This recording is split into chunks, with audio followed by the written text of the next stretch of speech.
স্বাস্থ্যকর এবং পুষ্টিকর গাজর এবং বাঁধাকপি দিয়ে ডিম দিয়ে অসাধারণ একটা।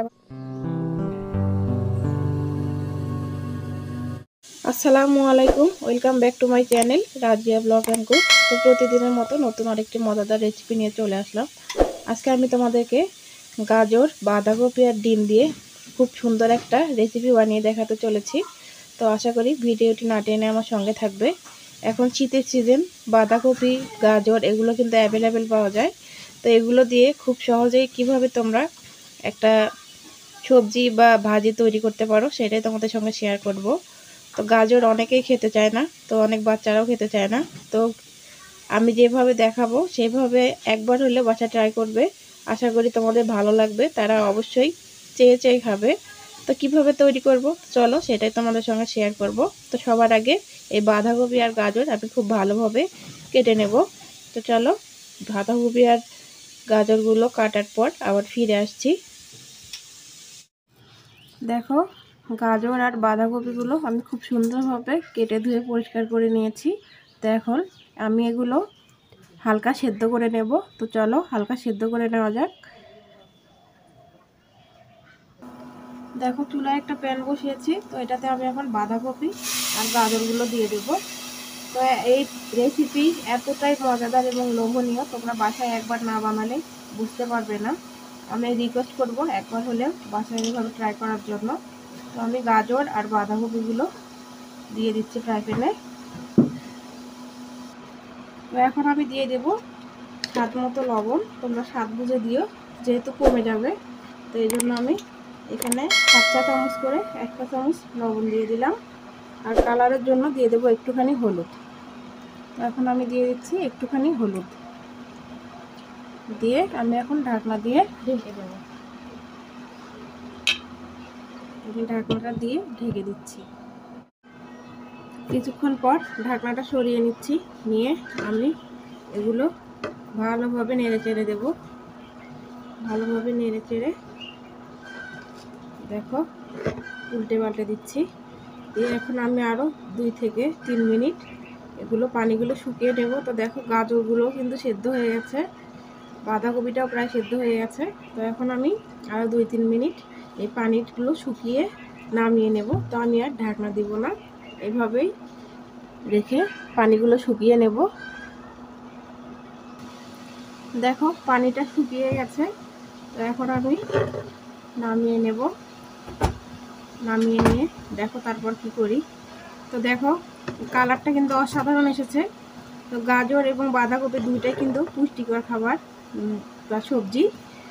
তো এইটা যারা খেতে চায় না তারাও আমি জানি যে একবার এইভাবে তৈরি করলে খেতে চাইবে। তো এখন আমি এটা নামিয়ে নিচ্ছি।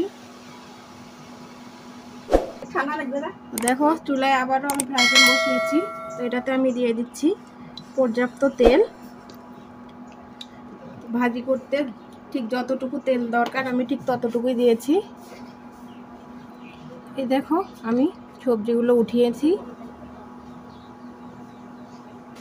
তো আমি এখন এই ডিম দুটো এখানে দিয়ে দিলাম। আমি স্ক্র্যাম্বল করে ডিম দুটো উঠিয়ে নেব। তো এখন আমি দিয়ে দিচ্ছি একটুখানি লবণ, দিয়ে আমি ডিমগুলো এইভাবে ভেঙে ভেঙে স্ক্র্যাম্বল করে উঠিয়ে নেব। ঠিক এইভাবে উঠিয়ে নেব আমি। এখন আমি ডিমগুলো উঠিয়ে নেব।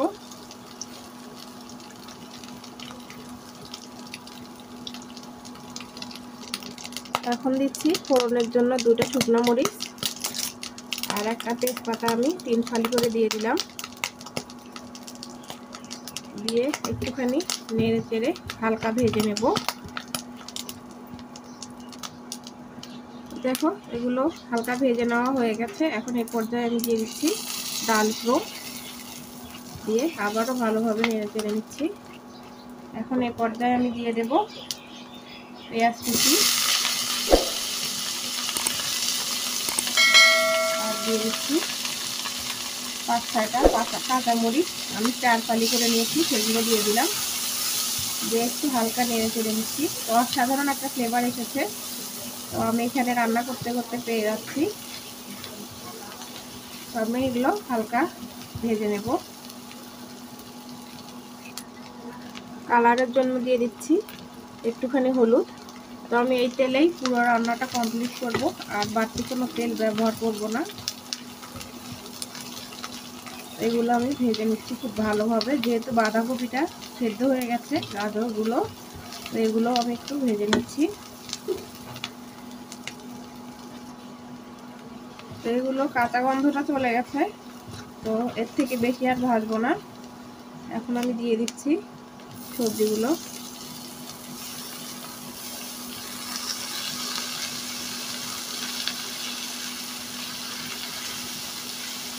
দিয়ে খুব সুন্দরভাবে নেড়ে চেড়ে আমি 5 থেকে 6 মিনিট ভেজে নেব।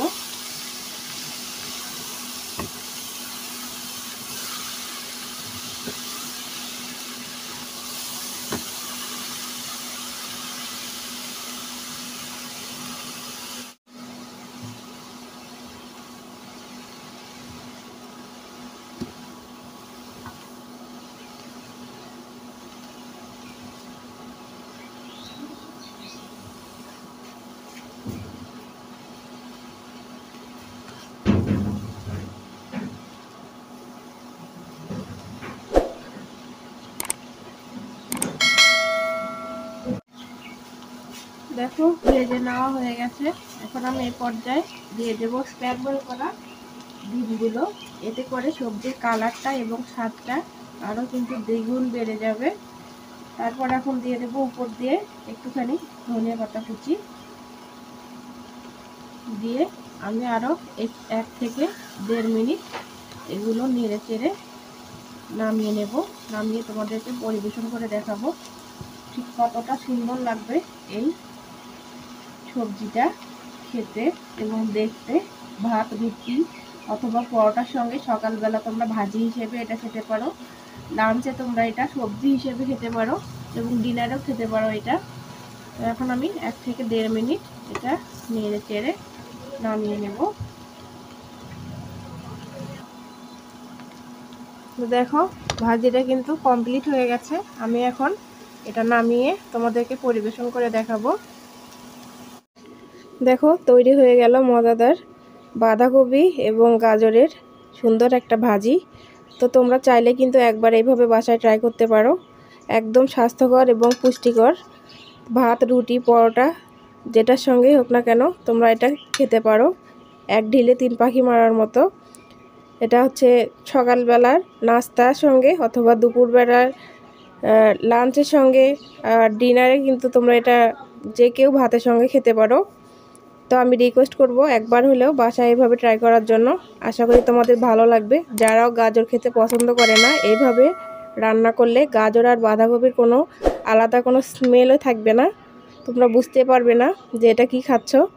তো তাই আমি রিকোয়েস্ট করব একবার হলেও এইভাবে বাসায় ট্রাই করার জন্য। আশা করি তোমাদের ভালো লাগবে। তো আমার এই ভিডিওটি দেখতে দেখতে যদি কোনো একটা জায়গা তোমাদের ভালো লেগে যায়, প্লিজ বেশি বেশি করে লাইক, কমেন্ট এবং শেয়ার করে দিও। তোমাদের সুন্দর সুন্দর কমেন্ট আমার পরবর্তী ভিডিও দেওয়ার জন্য অনেক অনেক উৎসাহ জাগায়। তো আজকে আর কথা বাড়াবো না, আজকে এই পর্যন্তই। সবাই ভালো থেকো, সুস্থ থেকো। দেখা হবে নতুন আরেকটি ভিডিওতে। আল্লাহ হাফেজ।